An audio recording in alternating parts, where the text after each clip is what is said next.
Welcome to Jammin' with Jason Mefford, a show where we discuss topics relevant to chief audit executives and professionals in audit, risk, and compliance. We discuss the technical and soft skills needed to navigate the minefields of organizations. You hear best practices and practical advice for helping you advance your career, and we'll even talk about music, mindfulness, and psychology, because we can. So sit back and relax while you listen to the #1 podcast in the world for internal auditors, unscripted and unedited.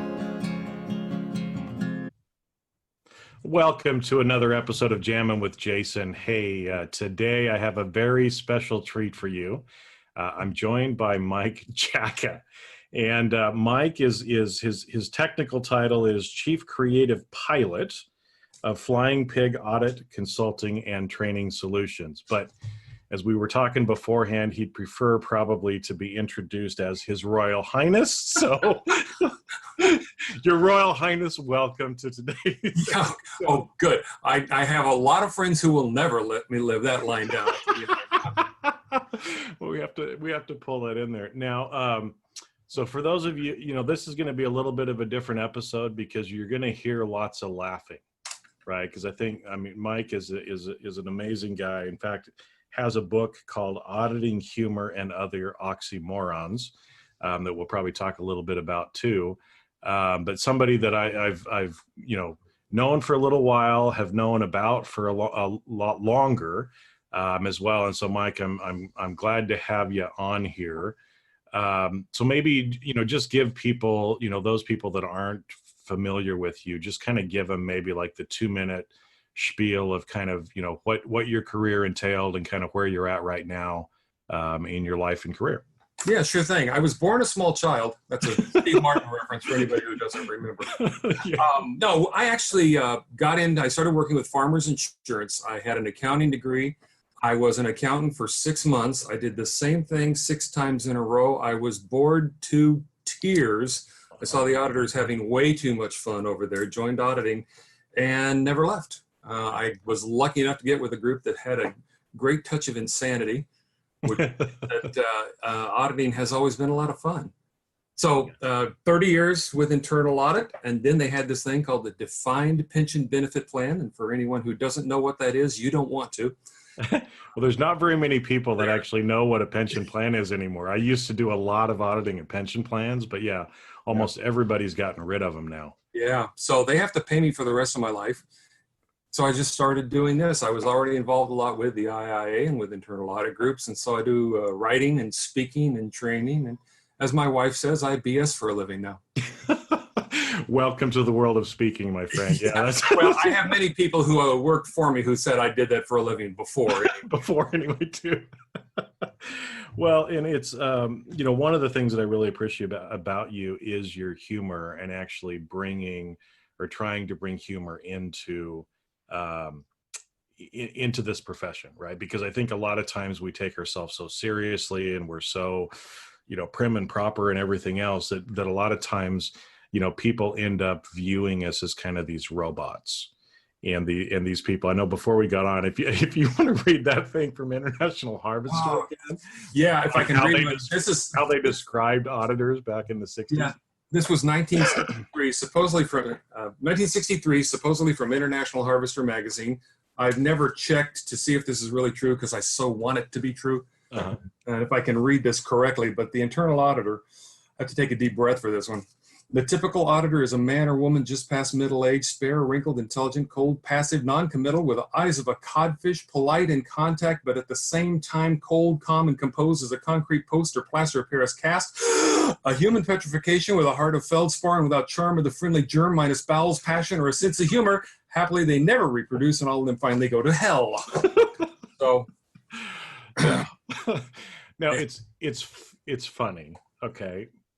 But there's some serious side to that as well, right? I mean, it obviously, I like to say there's truth to every joke.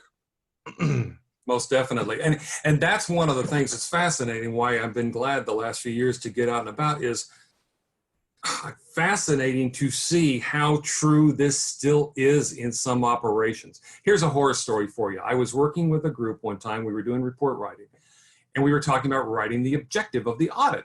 Of course, the objective is to ensure, and we were going through all those glowing terms, and this one a subset of this group made the comment, we write our objective is to find what's going wrong.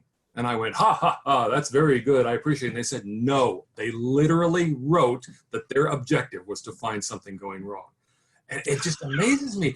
They are still out there. Well, it is. I mean, I experienced that earlier in my career. I mean, I remember when I was a young senior, and one of the managers came to me and it's like, okay, we're going on this next engagement. And I was tasked with finding at least 7 recommendations, right? I was given a number. It's like, come back to me with at least 7 recommendations, which to me, even at that point, I kind of thought, well, that's kind of crazy, right? Why some arbitrary number of 7? But that's what she wanted. And that's what she expected. And so it's almost like you said, that group saying, well, we're trying to find something wrong. Well, my goodness, if that's our intent, what kind of a relationship we're going to be developing with the people that we're auditing? And that's most of the time you hear those stories, Cyril. This was 2 years ago. I mean, that was recent. Like I say, they are still out there. It's a little bit, what I'm trying to do. Actually, there's some question as to what I'm trying to do, but one of the things I'm trying to do is kind of break people away from the stereotypes by hopefully making fun of them out there. Yeah. So I got into this whole humor thing. The Internal Auditor magazine, they were looking for humor pieces, and I happened to be on the committee, and I said, let me take a shot at it. And so actually what makes up this book is a number of the ones that were in there a number of years ago. One of the ones that I did was called Auditing Carols for the Christmas Season. And it was, one of them was called Picking on the Auditees or something like that, And somebody wrote back and said, this is horrible. You're reinforcing the stereotypes. And it's like, no, these are the jokes. You only understand the stereotypes and can battle them when you can laugh at them and recognize the truth that's in them, but making something new and different and taking a new look at it. Yeah. Well, and because I think it's important, before you can really conquer anything or change anything, you have to first have that awareness. Yeah. And I think that is what is so beautiful about humor in general, and so you can see this kind of from comedy, from the art form of comedy, how, comedians will use that art form as a way to shake people and to get them to think about stuff. And they'll end up crossing lines just to get people's attention. But usually, again, I mean, if it's a good comedian who's actually trying to make a point, right, there's a reason why they're doing it, right? And so getting people to laugh about it, because it reminded me when I was a young kid, I think I was in 4th grade, and we had my teacher brought in a guitar, which was like awesome. Right. So we got to have like singing time once a week, like my favorite time of the year, of the week. And I remember she taught us a song called Goober Peas. Okay. And Goober Peas is a term for peanuts. Right. But it was a song that was created during the Civil War when people in the South were starving as part of the war. And so they had the choice, all they had to eat was the peanuts, like the boiled peanuts. And I remember her saying, people made this song and it was they could either laugh and sing about it or they could cry about it. Yeah. And that's, I think, the same way with humor. It's like we can either cry about it or we can kind of laugh about it and then try to fix it. And I'm one that thinks laughing about it a little bit and trying to fix it is a much better way to go. And what I found is the people who have trouble laughing at this type of stuff, one, may have better taste in humor than I do. But the other is they are the ones that see themselves too much in it. And it strikes a little too closely to home. People who are actually making the change or seeing a difference can laugh at these types of concepts. Yeah, I still need to change, but I recognize it and I'm moving forward from it. Yeah, where, like you said, the people that get offended are like, well, that is me, and I'm offended that you're actually, bringing this up, because why do I need to change? Well, that's kind of why we're laughing about it, folks, because it is kind of silly, and we don't want to be seen as, that auditor, the cod face or whatever. Yeah, right. It's like, I just think of Peter Pan, Yeah, yeah, yeah. I hear cod Well, face. and sadly, we do reproduce. Actually, I had something happen recently with my son. Kind of a sad thing. He became an internal auditor. Oh no, my heart goes out to you, right? Apparently, we do reproduce too. every parent's worst nightmare. Yeah, Right? that's right. That's He right. knows how Yeah. to be an internal auditor too. Yeah. But no, so let's talk a little bit more kind of about the humor, and I know you're big too on creativity. Yeah. Well, because I think it's very easy for us to get really kind of in our routines. And I mean, heck, part of the definition of internal auditing includes the word systematic and routine, right? Mm-hmm. Or systematic and disciplined approach. Discipline, yes, yeah. Okay. Which, interestingly, does not mean routine. No, it does not mean routine, Yeah. but I think a lot of times people take those words and they think that we almost have to be robotic. Yeah. And that's not what we're supposed to be. We're still people. And if we get that robotic feeling to us, it's really hard to develop relationships with other people. Yep. And I think too, especially, you've done a lot with report writing and other stuff too, right? And Yeah. and it's by the time you write the report, it's too late almost at that point. Oh, good. Yeah. You have to have developed the relationship, done some of this other stuff along the way. And one of the great ways to reduce tension is by using humor. Yeah. Right. And even, self-deprecating type of humor is a great way to kind of ease some of that tension. And so, as an example, you go out, you do an audit, you've got some messages that have to be presented. You can make it a little bit lighter or better received if there can actually be some humor that goes along with it. And I'm guessing you've seen that throughout your career as well. Well, yeah. And like anything else with humor, there's a time and a place for it. But there are times, one of my favorite times was we were just battling. My auditors were battling trying to get a report past this person. Long story as to why, but finally I got in the meeting. We started the meeting. I said, what's it going to take for us to get you into this audit report? And within half an hour, we had it. I became the used car salesman, and it was perfect. So yeah, it goes that way. And it's one of those things. It's like auditors forget they are allowed to be human. Yeah. That's the part that comes in. You start talking about emotional intelligence. You start talking about even critical thinking. It's being a human being, and that's loosening it up. It doesn't mean everybody has to walk in and say, take my audit report, please. But they do have to be human when they greet them. And yeah, as I say, I've just seen people walking in. I've seen auditors walking in thinking that it's time for the stone face. And it just doesn't work. And part of the way I tried to get this everywhere was not, I was the type of person I am, which, that can be filed away, and probably is in a big file somewhere. But it was building an environment within my audit department that was creative. And it wasn't just telling jokes and doing things like that, but it was carving out time to literally do things that were creative so that the people who worked for me then started to build creative mindsets. Mm-hmm. It was an office that people from outside liked to walk into because it was fun to be in the audit department. Think about an audit department where the clients want to walk in and just say howdy and hello. And they did, because we built that environment that was nice to be in. Yeah. And it was a lot of different things. We collected coffee pots. We wrote on the walls. Literally, not just on whiteboards. Yeah. We had every year, our company would have a profit sharing. And there was always a decorating contest. And one year, they said, no, look, there's so much going on. We can't have this decorating contest. We said, well, you guys can't, but we can. And we had a 1960s poetry slam contest, and went around and had people write poems about farmers insurance, and we gave away awards for it. Hilarious? I don't know. Some of them were, but it was interesting and different for people, and gave people a different perspective of what internal audit was, and gave the auditors the freedom to be inventive.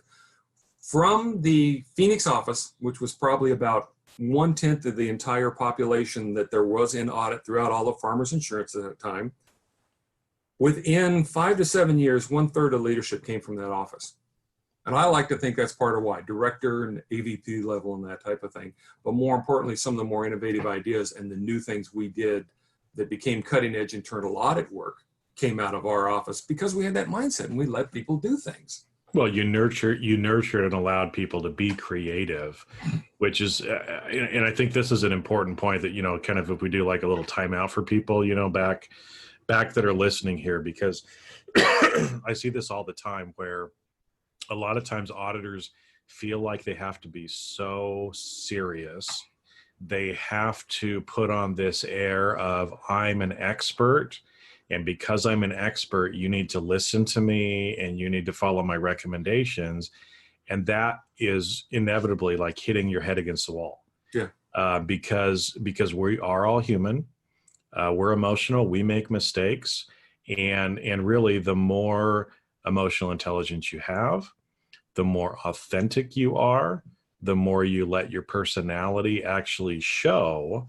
That will help you to actually really develop real human connections with other people. And a lot of the tension, a lot of the other stuff just kind of melts away, right? Which again is why I'm one of those people up here trying to like rah everybody. And I know you've been doing it your whole career too, because I see so many people trying to focus just on, I'm going to be the best technical person. But guess what? You're boring and nobody wants to be around you if you don't have those soft skills. You still have to know what you're doing. Yeah. Be a person, or else nobody's going to really want to listen to you. And there was a gentleman that I worked with who one time made the comment, the only time I'm not thinking about internal audit is when I'm hitting a bucket of balls. Now, the gentleman, very intelligent, but he had reached his peak because that was all he was thinking about. Mm-hmm. But the other question I often get, because I do presentations on this, and I'll show what our office looked like and show some of the, we'll go with the word bizarre, things that occurred. And people go, oh my gosh, that's unprofessional. One thing we never got accused of with any of our clients was being unprofessional. They knew us. We knew what the heck we were doing. They knew that when we went in there, we had it together. So no matter how strange we were, no matter how different the department was, never once did the question of professionalism come up. Well, and I think that's a good thing, again, for people to realize and start incorporating. It's okay to be unique. It's okay to be weird. I mean, one of my favorite terms is embrace your weirdness, right? Because it's like, hey, I know there's a lot of people out there that think I'm crazy and weird. Well, you know what? I don't care, because I like who I am. And there's plenty of people that like who I am too, right? Because the more... And this is where it actually gets interesting. The more you try to be somebody that you're not, mm-hmm. and sometimes this, being serious and, stoic and all those things from that Harvester magazine, it actually affects you on an emotional basis. And a lot of the stress and anxiety that people feel is because they're trying to pretend to be someone else that they're not. Right. And it actually has a huge, huge emotional impact on people, which again is another reason why, you and I are out here trying to get people to not take things so seriously, because it's already a stressful enough job. You don't need to add to it, by doing some of that stuff. Well, in the creativity thing, I'll talk about this too, because I've done a lot of work around auditing social media, and a lot of people, and in fact, from what I know, Farmers Insurance was one of the first audit shops to do an audit overall of what the organization was doing. People say, wait a minute, where did this come from? Well, it's just being open to new ideas. My kids go to Comic-Con forever. Mm-hmm. One time my daughter comes back from Comic-Con, this is quite a while ago, and she's upset because she had missed out. There'd been a tweet go out from Warner Brothers about some swag if you go to room whatever within the next half hour, and she missed it. And that was the moment when I suddenly went, wait a minute. This is a sales technique. This is marketing. This is something new and different. This is more than narcissistic navel gazing about what you had for breakfast in the morning. They're mm-hmm. building tribes. They're building things. And this was, when I gave my first presentation on the subject, it wasn't even called social media. It was called social networking or something. Auditors were still trying to come to grips with it. Now, does that mean I'm brilliant? Let's skip that question. Yes. Yeah, right. But it does mean just keeping your eyes open for something new and different. I always ask people, what are you reading right now? Internal Auditor magazine, good. It better be my column. But are you reading business part? Okay, what are you reading nonfiction? What are you reading fiction? What are you reading differently? It's about just, you never know where the next idea is going to come from. And it can be something as weird and strange as the electric Kool-Aid acid test. And I got some ideas on how to run seminars from that book. And if you know that book at all, if you don't, look it up. You'll find out about it. But you would not think it would came from that. I'll tell you what. Well, no, and I think you bring up a great point. About creativity and about some of the other stuff, because I've seen this too from a risk management side as well. It's like a lot of times people put these blinders on, and then they wonder, why they missed certain things. Because again, you've got to be broad. You've got to be looking outside of where you're normally at to be able to have some of these ideas, right? Like you said, I mean, unless your daughter had come to you and was all mad about the Comic-Con thing, right? You would have probably never thought about that. And so actually engaging in that, having, your thoughts outside of just auditing, like you said, that guy that I think about auditing all day, except for when I'm hitting a bucket of balls. Well, now just a minute, if that's all you're thinking about, you're probably not going to be the best well-rounded auditor, because you're not going to be thinking broadly. Yeah. And so we need to think about some of these other experiences or things that we're going through, and how can I relate that to what I'm actually doing, right? Yeah. So you did that with your daughter. Well, now hold it. If it's important for Warner Brothers, is it important for farmers? Well, yeah, because we're probably using that as a way to, either strengthen our relationships with current policyholders, or in a way to try to bring in new people as well, right? Right. And you can do things that would be risks and would be detrimental to the organization and how you do that, but you can also do really good things that lead to opportunities and rewards as well. Yeah, exactly. And the companies that do that better, auditing social media isn't just about seeing if your employees are posting during the middle of the day or saying something negative about the company. It's a lot broader than that. And you would have never come to that had you not been open to something from outside the profession. Yeah, you just never know where ideas are going to come from. And I won't even bother with the quote because I'll do it wrong. But Steve Jobs made the comment, when people come up with ideas and you ask them what they did, they have trouble going, well, I didn't do anything. And it's because they've taken a bunch of dots and suddenly connected them to something new. And it just happens. Well, and a lot of times that comes when we least expect it. Oh, yeah. Right. And so again, the whole idea of, we got to work harder. And then we end up getting the answer. No, what ends up happening is you work really hard and then you're like, okay, time out. We got to take a break. We'll come back tomorrow morning. Yeah. And you go home and you watch a little TV or you do whatever and you go to sleep and you get up. And in the morning when you're having your shower or shaving or doing whatever, all of a sudden it goes ding. And you walk back into the office and it's like, I got this figured out. A lot of studies on that and when people do it. The one thing from my impromptu and non-statistical reviews, whenever I've asked people, when do you get your best ideas? I have yet to have a single person say when I was working real hard. Yeah, because it just doesn't happen. Yeah. And actually even, I mean, if we get into brain neurology and psychology, it's because of the way that the brain actually works is the short answer. But when you relax, when you focus on and shift your attention somewhere else, it allows your subconscious mind to actually let those things out. If you're focused too much on your consciousness, you don't allow that subconsciousness to come out. Yeah. And the subconsciousness is 90% of your brain activity. Right. So it's like, if you want to use 10% of your brain or you want to use the whole brain, you got to actually take time to relax and, laughing, having a little bit of humor and other stuff like that, because it's a shift. It's a pattern interrupt actually allows those things to flow out. Yeah. You said we were going to have a lot of laughter. We got real serious here. I'm not sure. I know. So Here, let me give you this one. This to me is the best internal auditor joke in the world. Why did the auditor cross the road?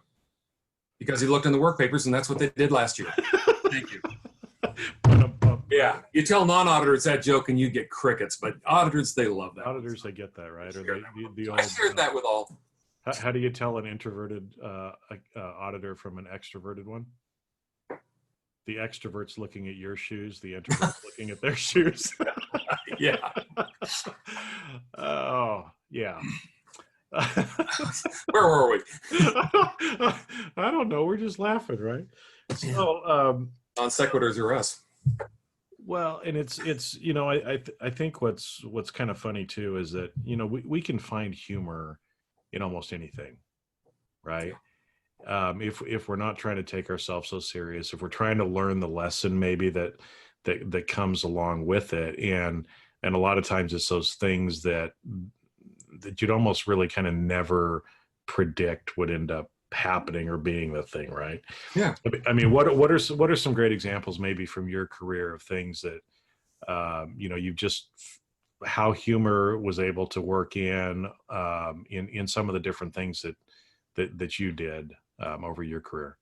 Well, the biggest thing in the pure humor piece of it really was there's no one thing that led to something big. It was, again, just setting that feeling and that atmosphere within our office, within our department, within the company, and recognizing that it helped set that. I have this problem in that when anybody asks me a question, my first thought is the joke. Mm-hmm. Now, of course, I've got to set that aside most times, but almost anybody in any meeting, you do that appropriately, catches them by surprise, and loosens them up. Mm-hmm. Plus, it's a great little template to find out, a great little test to find out what you're facing. And if you think you're in an atmosphere, suddenly it's the great stony face in reply, well, you got to turn things around a little bit from what you're doing. So that is really humor in and of itself. That's the way I've seen it best used in setting that up. I think the number of opportunities that have come about because of the loosening of the atmosphere, because of the temperament we had in our office, that again made people realize, look, I can be funny, I can be different, I can be experimental, and the ideas that came from that are where that long range really had the impact on the way we did the work. Mm-hmm. And I'll give you a quick example on that one. One of my favorite lines is, and I learned this a long time ago, I made all my auditors use this. When you hear a new idea, people instantly think of why it can't work. Yep. So the rule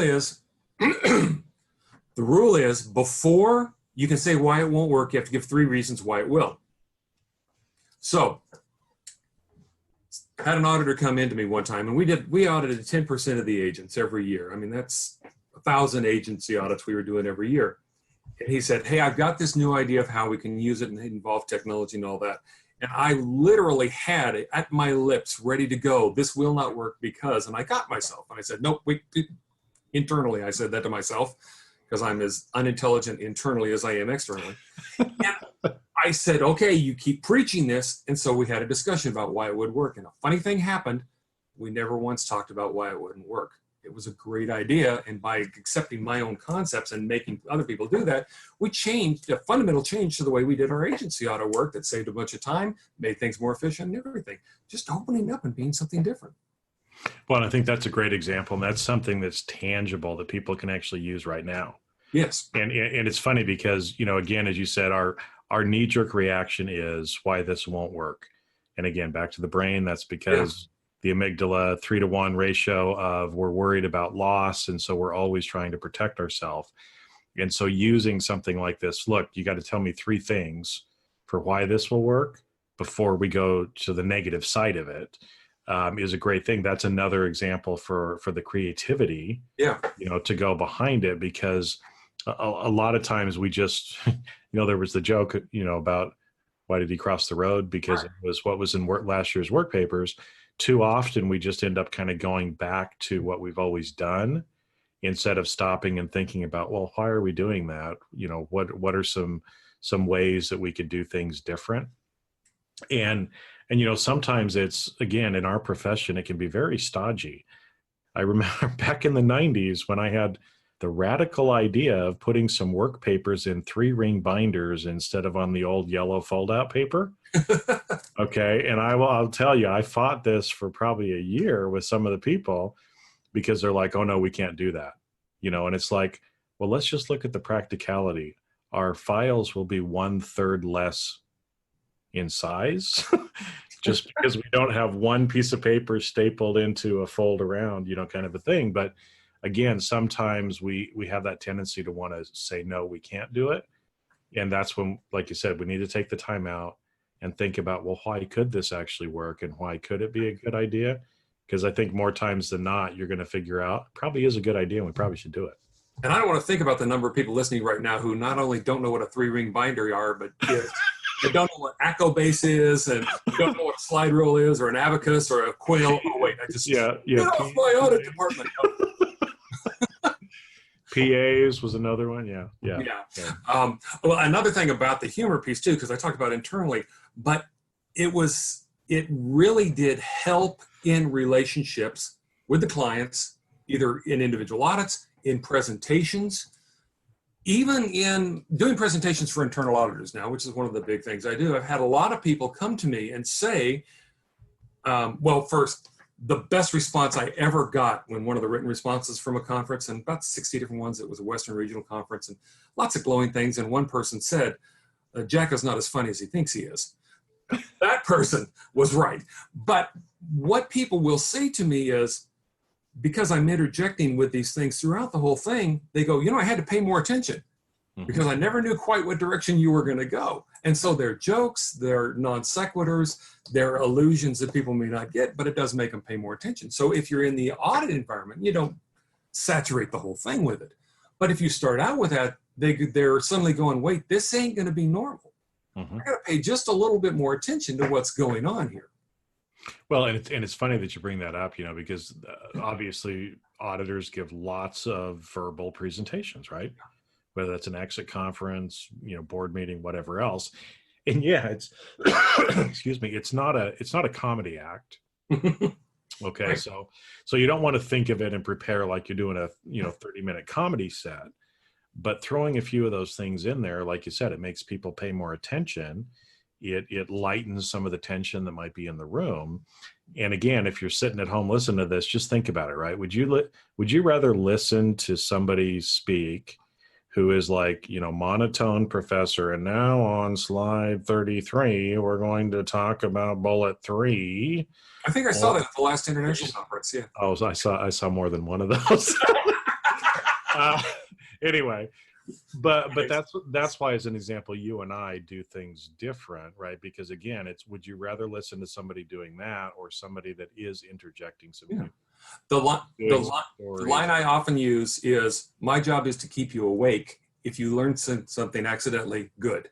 And there really is more truth to that than it should be, because I have seen some incredible presentations that it was almost impossible to stay awake for. And let's face it, let's talk about a 1-hour presentation. What are you going to take back from one of those? 2, 3. The best advice I ever got was actually somebody that worked from Disney.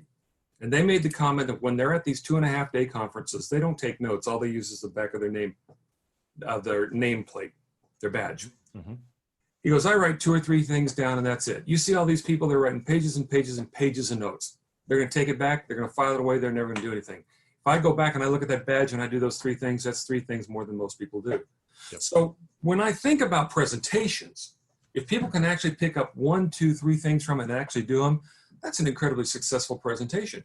You think about any meeting you have, if it's an exit conference, an entrance conference, just an interim conference, if they actually pay attention 1 or 2 things and do them, that's probably more successful than the meetings you're having right now, no matter how much information you and whoever you're talking to are sharing.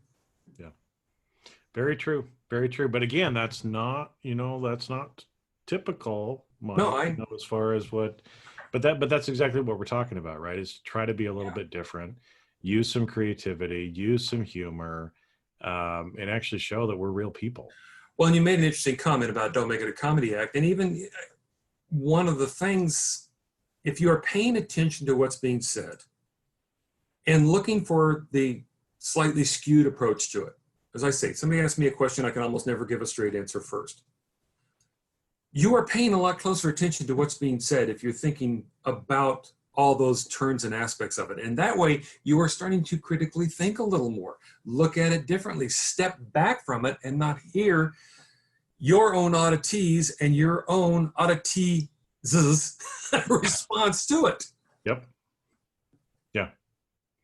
Yeah, and it'll overall make you a better auditor, right? Better listener and a better auditor. Better, well, yes, because as a better listener, you are a better auditor. Yeah. Much, much better. That's why we have 2 ears and 1 mouth, right? That's what I was always taught. Auditor means one who listens. Yeah, it's either that or it was my parents just telling me to shut up, right? Well, yeah. How they use Exactly. My parents were voting for no mouth, but that's another thing. Plus, then I wouldn't eat as much, but yeah. Well, Mike, like usual, we get to talking just as two friends, and the time goes by very, very quickly. So, kind of before we wrap off here, just to remind people again, because I know you've got your Auditing Humor and Other Oxymorons book. Yep. That's out, and it's great read. Like you said, funny stuff that may have ended up in an article in Internal Auditor before, but a lot of stuff that you've kind of collected over the years. Yeah. Where can they find that? The IIA actually carries it on their, last I knew, they had it in the bookstore. Okay. But you can also get it through Amazon. Okay. And similarly, people can also contact me in particular. I'm more than happy to work out bulk sale deals. Oh, yes. You want to buy, you need to buy one for everybody. And this is to General Motors and to the ones that have 400 people in the shop, right? You buy one for everybody. So then the auditing is really funny. But they can contact me. My email address, mjacka, that's a Jacka, at fpax.com. FPAX is Flying Pig Audit Consulting Training Solutions. All right. And I'm more than happy to talk to anybody about anything, obviously, but also if you're interested in that kind of discount or whatever.